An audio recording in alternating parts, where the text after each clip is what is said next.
Biza umshumayeli.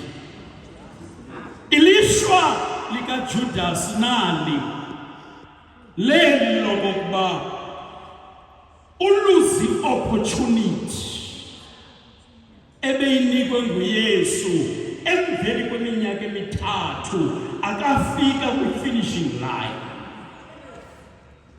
Ngoba ilishwa likaJudas lelo kokuba wehlulekile ukuba yilento abanye abafundi bazabayisho.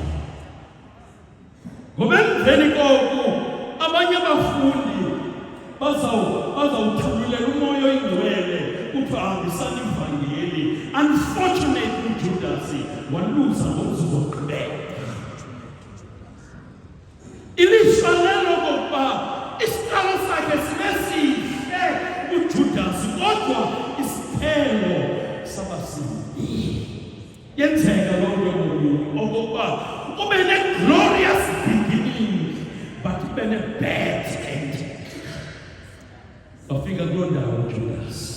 And so the arrest was effected by uJudas. Ukho ke uba usali ukusichazela okokuba emveni kokubebanjiwe esithiyeni eGetsemane kuye kwathini emveni koko. Masimphakamise ngela culo lakhe bazalwane alicelileyo phaya number 11 bawusali sikuwe ngoku.